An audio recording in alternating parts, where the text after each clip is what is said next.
Hello, everyone, and welcome back to Progressively Incorrect. My name is Zach Groeschel, and I am so excited today to be talking to John Mighton all about math. And as you know, this podcast is sponsored by John Catt Educational, which publishes some of the best books in education, including my own book, Just Tell Them: The Power of Explanations and Explicit Teaching.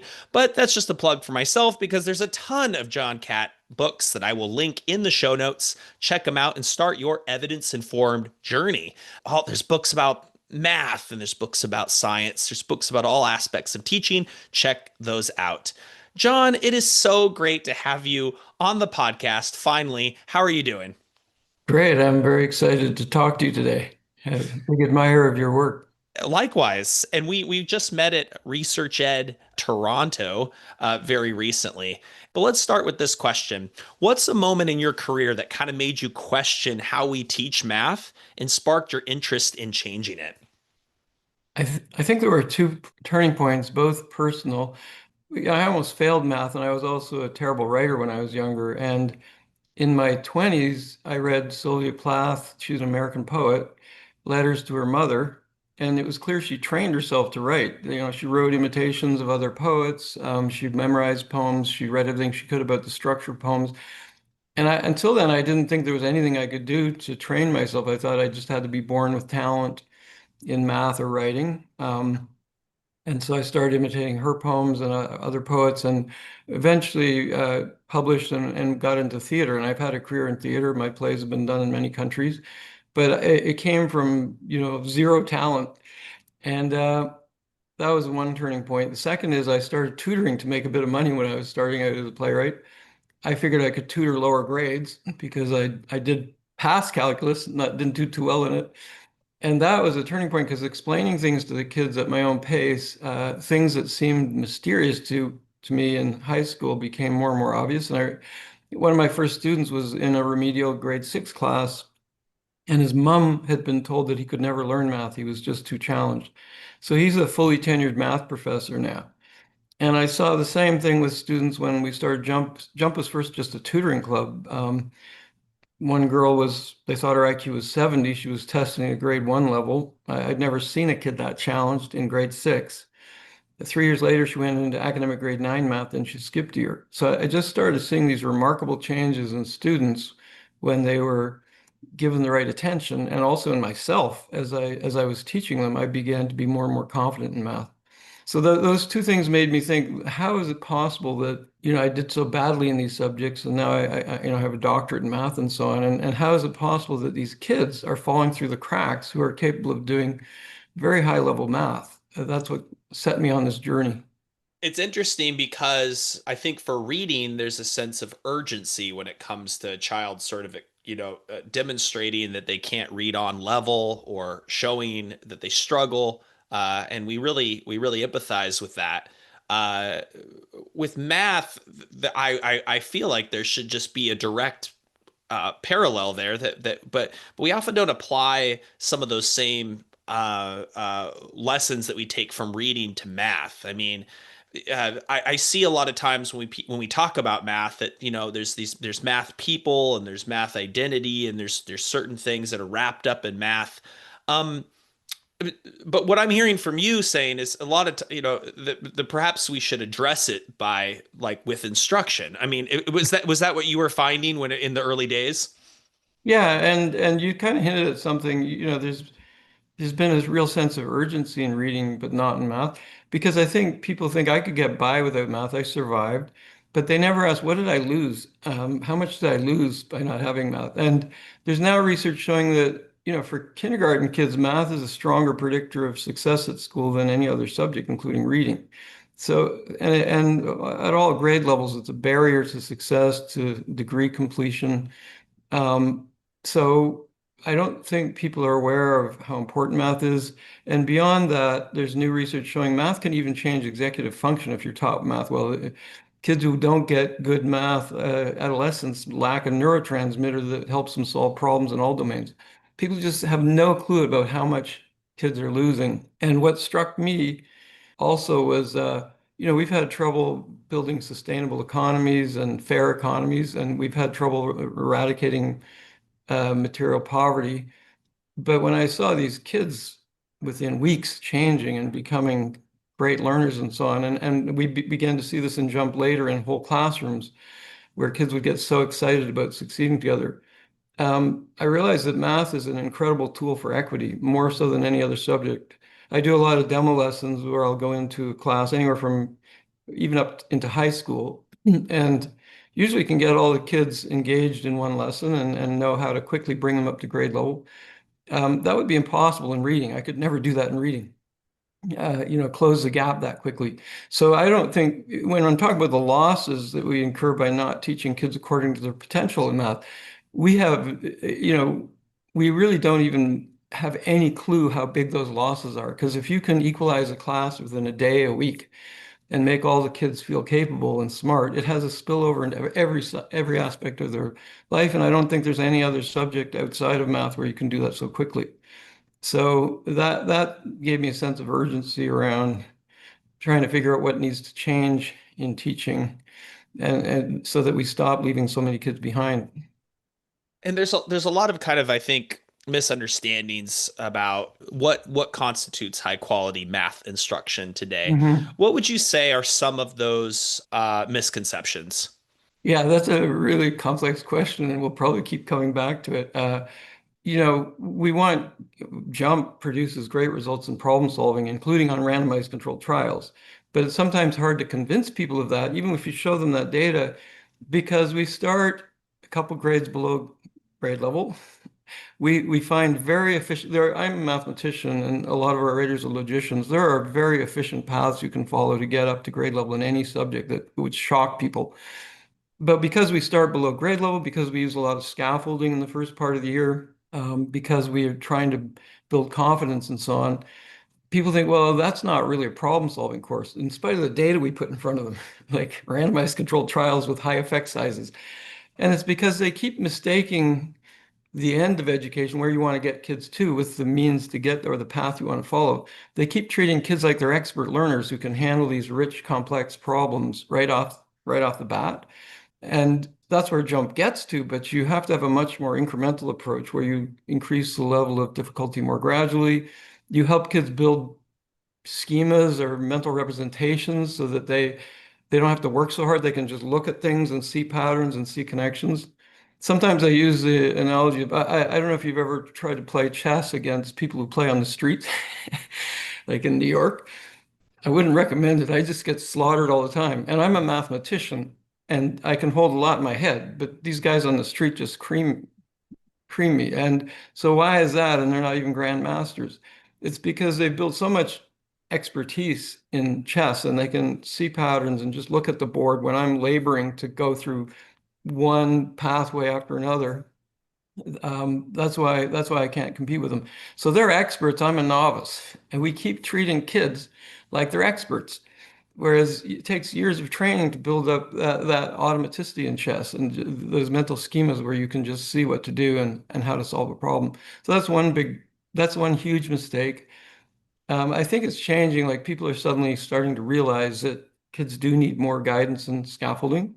There's two other problems that aren't really on people's radars. I don't know. I don't want to go on and on, but with motivation, I met you at Research Ed, and it's a fantastic conference series organized by teachers and where they get great cognitive scientists to come and speak and psychologists. I heard two researchers at Research Ed say, everybody thinks we have to kind of hide the math or do anything we can to get kids engaged in math because it's a boring subject, it's a hard subject. So you might do special projects on something the kid's interested in, and there's nothing wrong with that. But if you think that that is going to lead to achievement, uh, so you do anything you can to get the kids engaged in math, hoping you'll one day have success. They'll have one success. These two scientists both said the arrow goes way more the other way.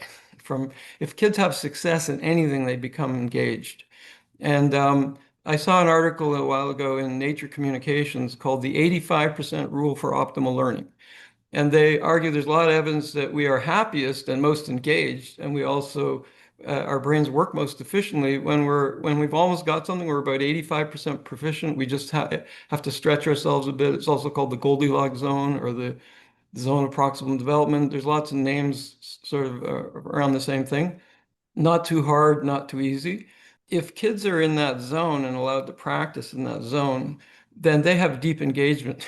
I mean, apparently, I'm not a neurologist, but apparently there's even a dopamine reward for being in that zone. And I've seen it. I've seen kids cheer for math.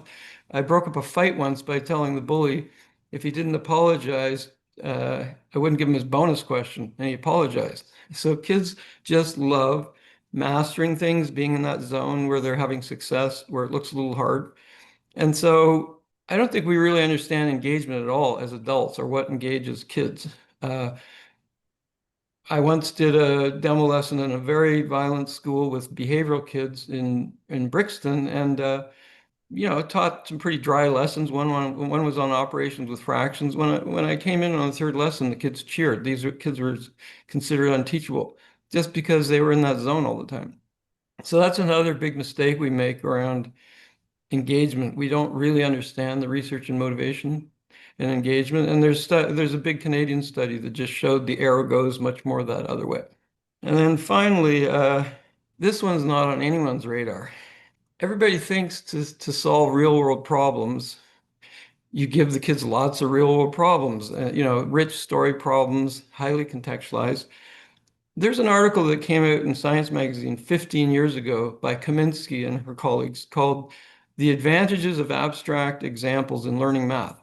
They did a study where one group of kids learned a concept using measuring cups, the other abstract symbols. And the group that used abstract symbols did much better at transferring the knowledge to new situations.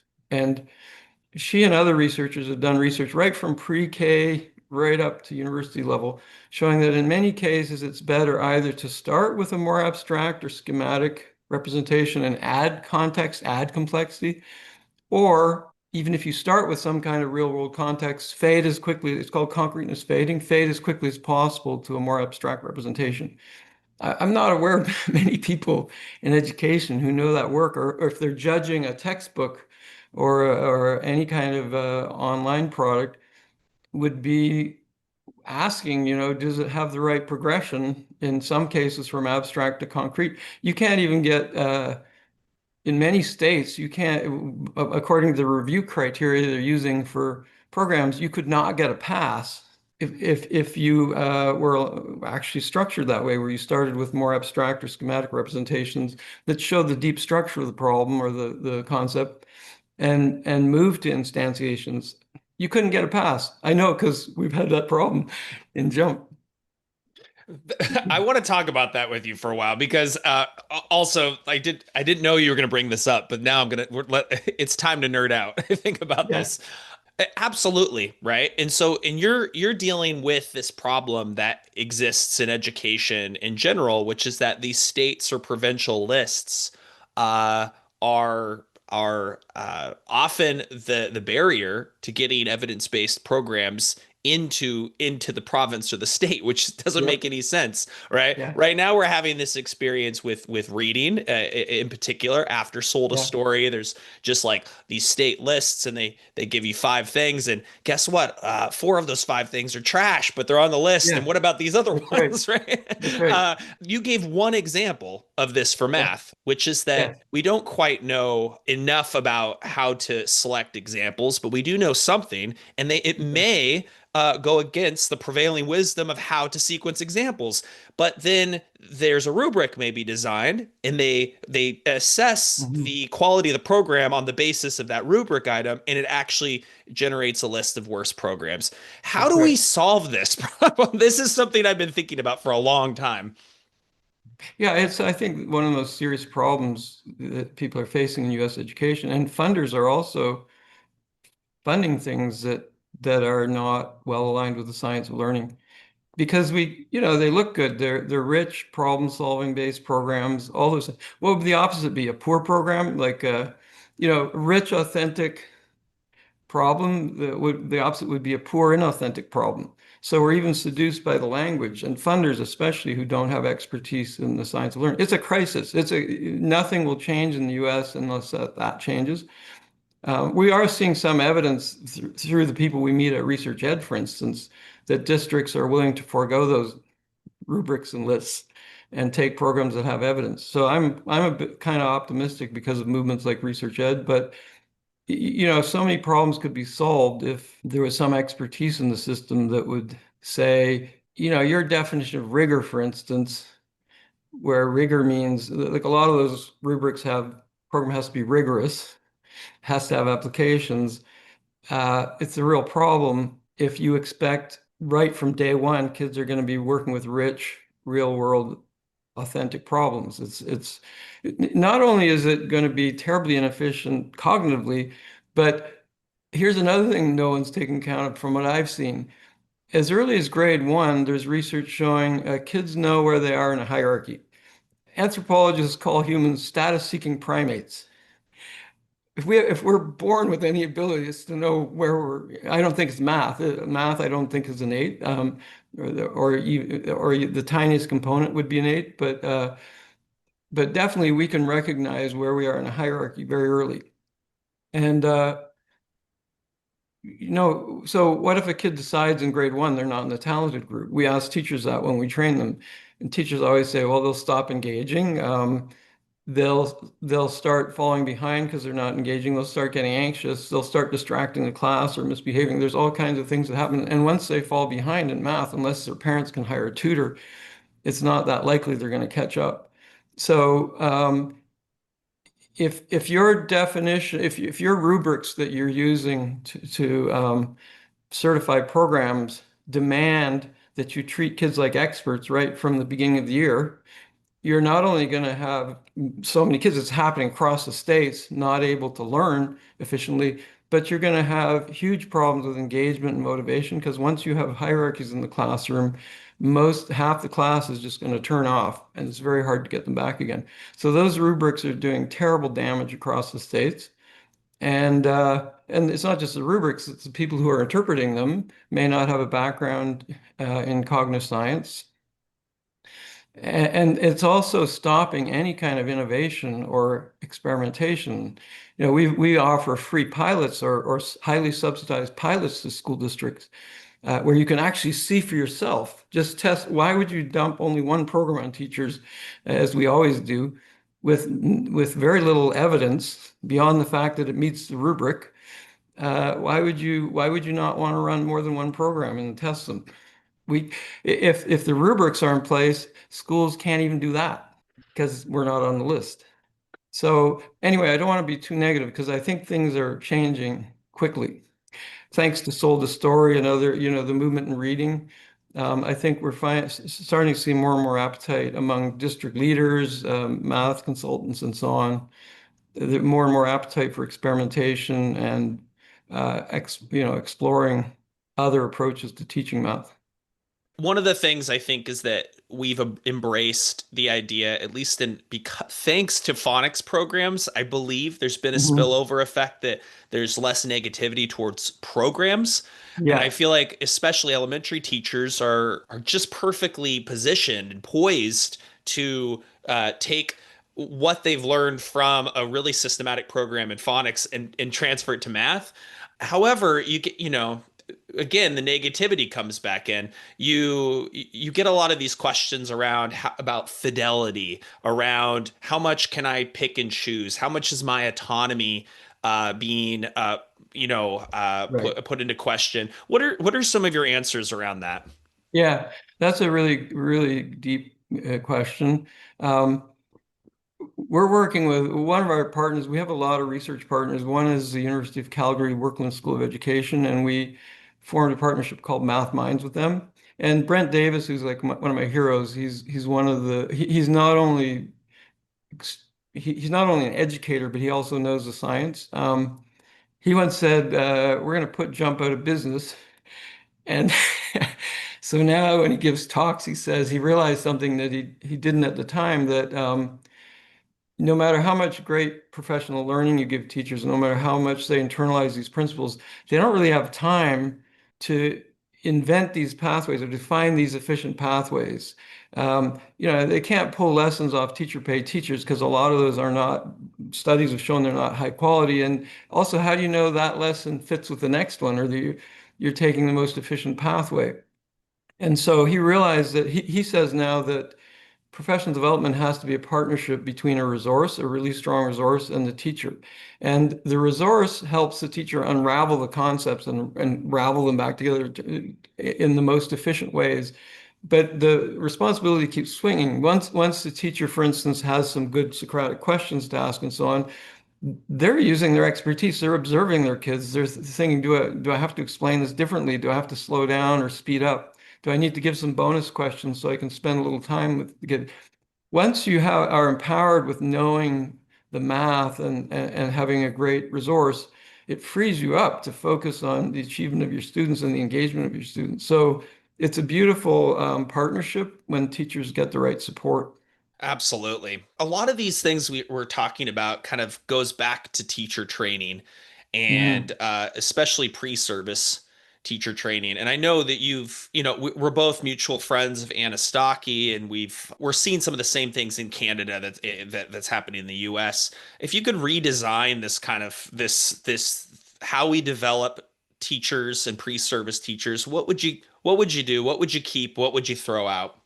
Well, I think there's many valuable things like the practical experience that passed on to teachers, practicums, being able to go and work in classrooms.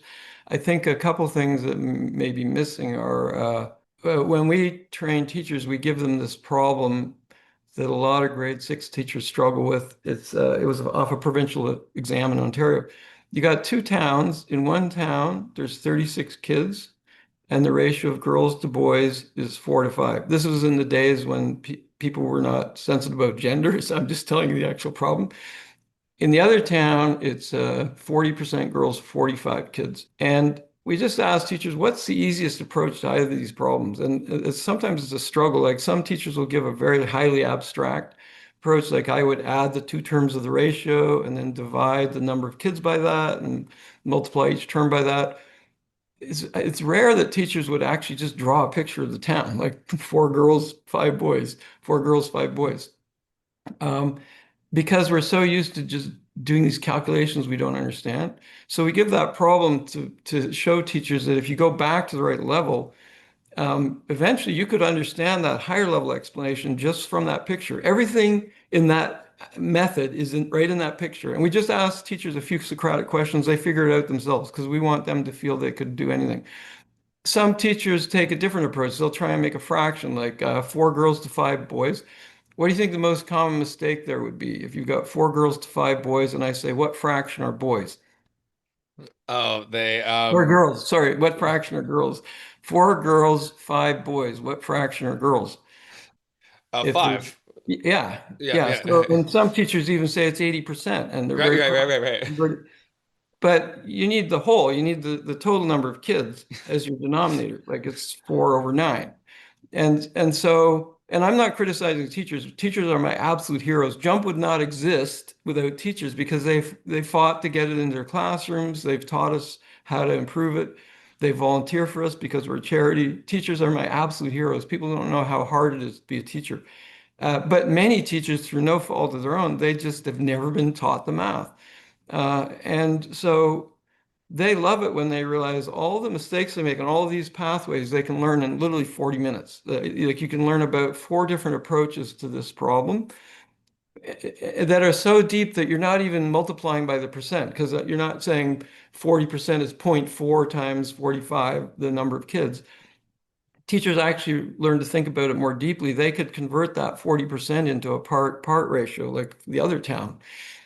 So that takes 40 minutes for them to discover about 4 different approaches, and they can even evaluate which ones are the simplest. Where would I start? So that's the ability teachers have in a really rough topic, a difficult topic that takes up, several weeks usually in the curriculum, and that many kids, it's the end of them in math.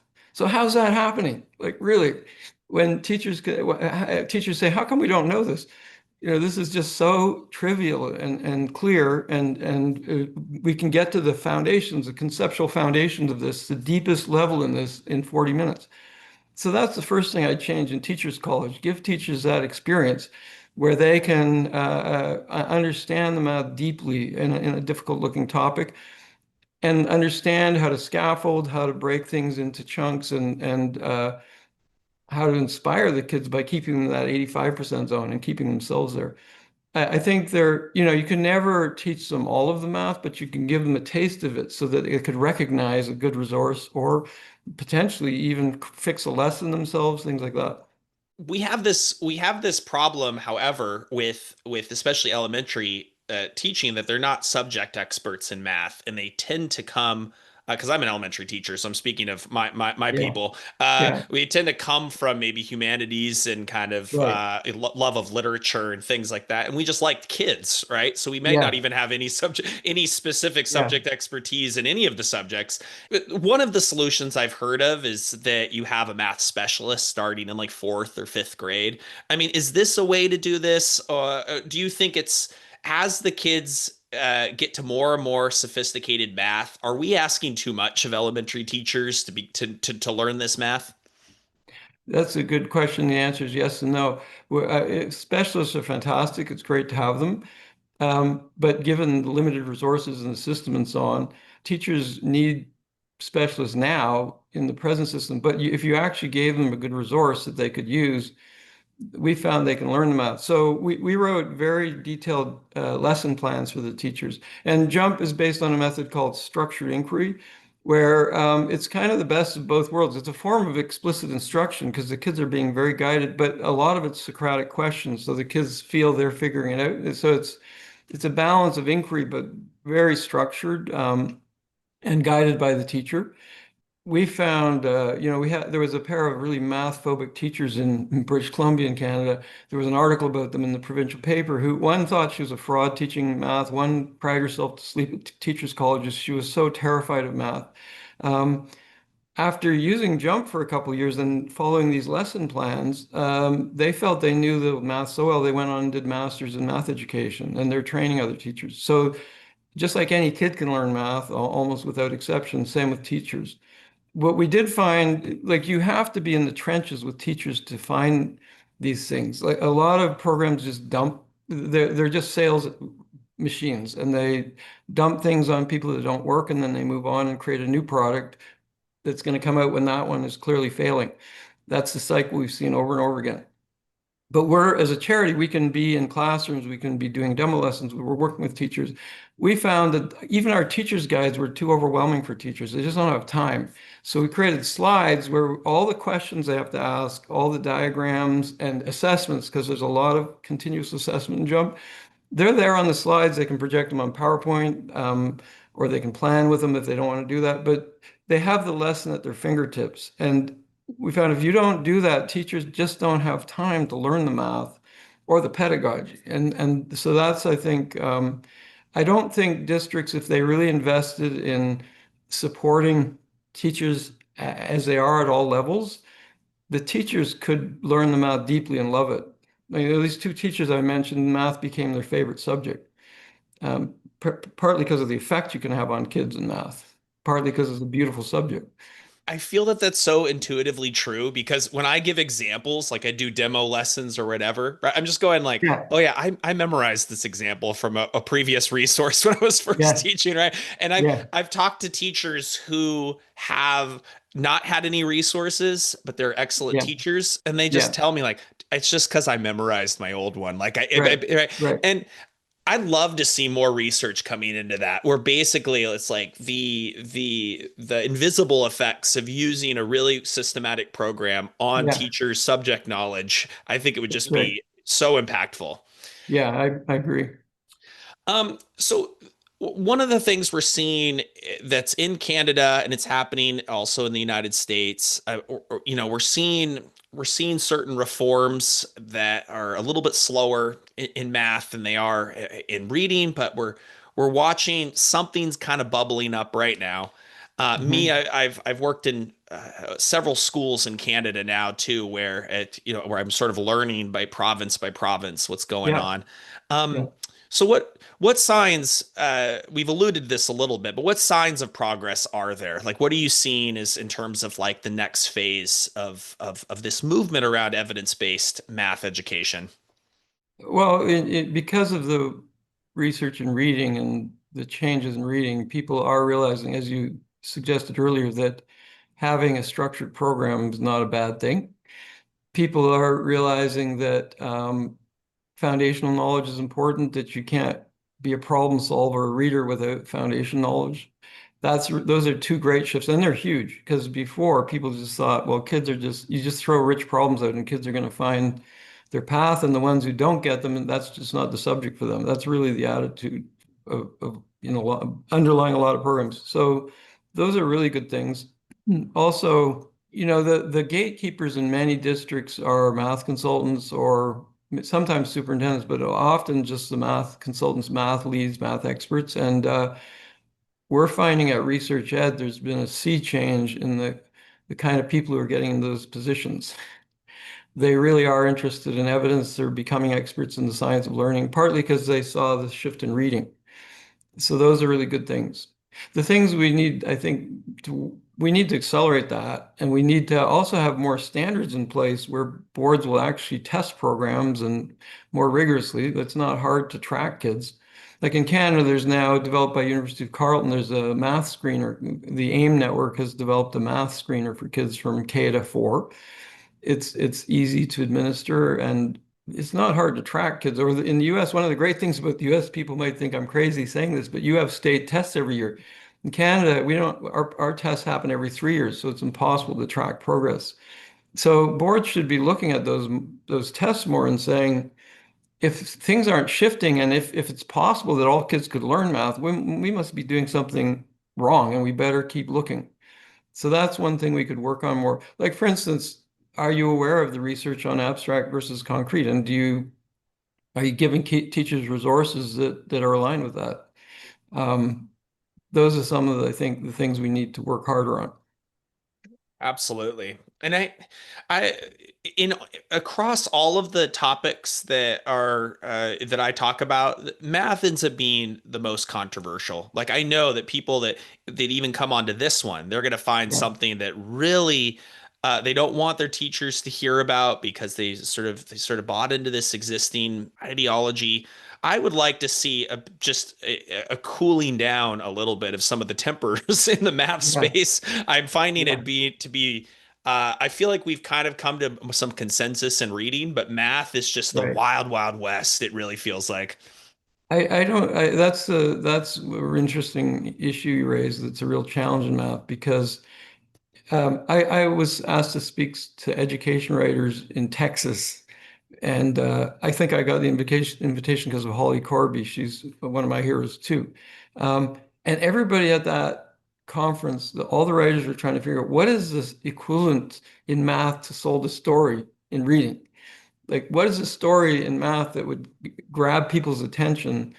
And they kept realizing it's very hard in math because in sold a story, the message is kids need phonics, decoding, and that can be taught rigorously. There were even kind of villains they could point to who had persuaded teachers not to do that.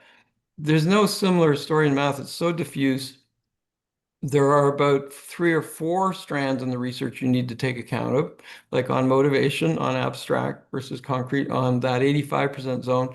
There's no silver bullet like with phonics, but you can design a program we found pretty easily that takes care of those trends in the research or is aligned with those, but it's not an easy story to tell. And also because so many people found math boring, hard, and so on, they keep falling for people who say, "Oh, you got to do anything you can to get kids engaged that's not math itself," or people who say, "Oh, just throw out a rich problem and let kids find their levels because math is inherently hard, so kids are, and you don't want to bore the faster kids." Even though in an equalized classroom, the faster kids go further with everybody. But the idea is you don't want to bore faster kids or math is inherently hard for some kids. So just it doesn't matter if kids are, not succeeding at rich problems. It's the vast majority will never succeed at rich problems. And that's just, I can't even tell you how tragic that is. We had one teacher, her work was reported in the New York Times. It's an article called The Better Way to Teach Math, I think, by David Bornstein. She took a very average grade 5 class with some very weak students, like kids 3 years behind, 4 kids on special education plans. Within 2 years, they all wrote the Pythagoras math competition, and all but 3 got awards of distinction. So that's the potential in kids, and I've seen it over and over again. We've seen teachers who can reproduce that, turn a weaker average class into a class that looks like a gifted class without leaving kids behind. What if that was the standard? We shouldn't be debating, can we shift the bell curve a bit or close the gap a bit? What if we expected all kids to be, or almost without exception, and I've taught some insanely challenged kids, the vast majority of kids should be doing math at a high level and loving it.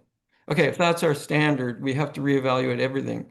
Stop these stupid debates, look to the science, run studies and keep run pilots in your districts until you get teachers able to do it at that level. It's just tragic the potential we're wasting in our society in mathematics.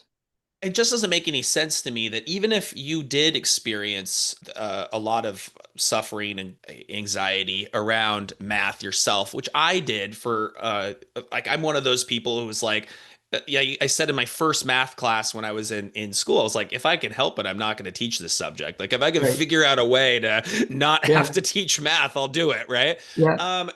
But I think that the shift with me was like, well, because I can empathize with someone who hates this Yeah. stuff, that I can teach the hell out of it, right? Yeah. And I don't Yeah. know why that's not embraced. Why is it that because you struggled, that kids should experience a type of math that's not with where's the Yeah. math, right? Yeah. Why would we gut it if what makes it math? That doesn't seem like the right response to me. It seems Yeah. like I want to make you be a kid not know they're eating their vegetables and Right. actually have Right. a great time, you know? Yeah.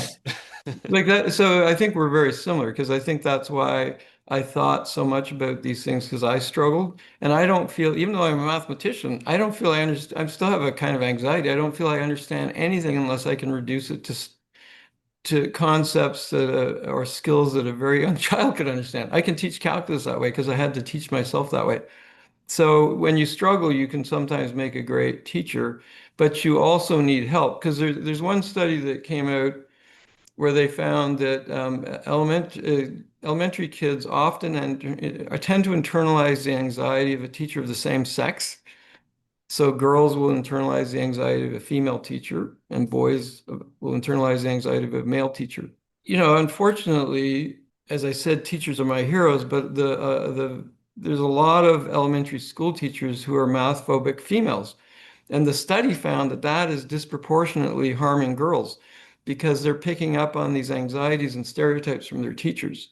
So it's not enough just to struggle in math to become a good teacher, because I think people who struggle do become great teachers when the light goes on. You have to have support to do that. You have to, and particularly it's really urgent with girls. Girls are doing better at school than boys, from what I understand, but they don't think they are, and they're picking up on stereotypes. They don't sometimes go on in math, and I think partly it's because the teachers are not projecting this idea that anyone can learn math. That's one of the things I think is important to hold in mind as we kind of have these discussions is that the same with balanced literacy. It's like that some of the things that the other side is saying is true, right? It's like there. I think that math is not seen by a lot of kids as something that they can do. Right. However, we have to combine some of these motivational aspects Yeah. with the instructional design that enables kids to succeed at math because it's broken down in a granular way, it builds up in a scaffolded Right. way, they get enough sufficient practice so that they Right. don't forget it. We have to combine instruction with some of the things people are advocating for, which are just Right. the motivational pieces. Yeah. Well, here's an example like that class I mentioned in Brixton with the grade six behavioral kids. I was pretty terrified teaching that lesson because not because I was worried about the kids were violent. I wasn't worried about that, but they were. I thought this is going to be a massive failure. I don't know how I'll keep their attention. So I decided to teach them how to read binary codes, like to translate between strings of zeros and ones and regular numbers and back and forth. The kids figured out how to go both ways. They saw, and you can teach that if the kids can add on their fingers. You can teach the code. The kids thought they were little code breakers. They wanted longer and longer codes. And then there's a beautiful mind reading trick you can do where you put up some charts on the board and you say, I'm going to leave the room. I want you to one kid to write a number on the board, and then I'm going to come back in and I'm going to read your minds. And so you say, is the number on this chart, on this chart? And what the kids realize eventually, when they're saying yes and no, they're giving you the number in binary code. The yes is one, no is zero. And when that light goes on, they all want to come up and do the trick, like the kids, and they want to take it home to show their parents. So, but so there was a great application there. There was a bit of magic. So I'm not saying you don't only teach to success and keep kids in that zone, although that's enough, we found. But you can do all kinds of things to show them the beautiful applications of math. But in that lesson, the weakest kid could participate if they could add on their fingers. So you can design lessons like that where kids can see really interesting, deep applications, but everyone can come along for the ride. Absolutely. And too often, I mean, these tasks just leave the bottom quartile That's right. out. And you know what I That's mean? And right. that's to Exactly. me just completely unfair. John, we're coming towards the end of our discussion. You've mentioned Jump and some of and your charity and some of the opportunities there. I just want to give you an opportunity to like explain to my audience how they can get in contact with you and how they can learn more. Well, we have a website in both the US and Canada, jumpmath.org. People can get in touch through there. We'd love to find districts or schools that want to pilot these ideas. We can often help with the cost of that or subsidize that heavily for pilots, although we're affordable compared to other programs, even without those discounts. There's also, I just did a course with Barbara Oakley, who's very popular on Coursera, a Coursera course called Making Math Click. So if you want to learn more about the science of learning, how the brain works, that course is available.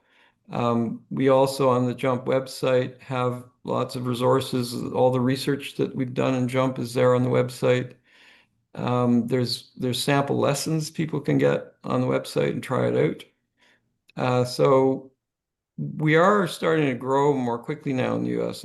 It's quite exciting to us, and we're getting district adoptions and so on. So we've also, if you're worried about state tests, we had a school in Manhattan that got the greatest gains on the New York State tests of all schools in New York City in the year they adopted Jump, and that was reported in Chalkbeat. And in Brooklyn, we did a study where there was I think the average gains were about 15 percentage points in a year in the schools. So we've got some great evidence. So if schools want to try and show a shift in state tests, I actually like the US state tests. I think they're very well designed, and it's not, if kids aren't prepared for them, it's a tragedy. But they're well designed and they're a good way of measuring impact. So if we work with the district, we would hope we could show an effect in a year. So we're looking for partners there. Excellent. And I'll put some of that information in the show notes for listeners. John Mighton, it's just been a great opportunity to be able to talk to you on the podcast.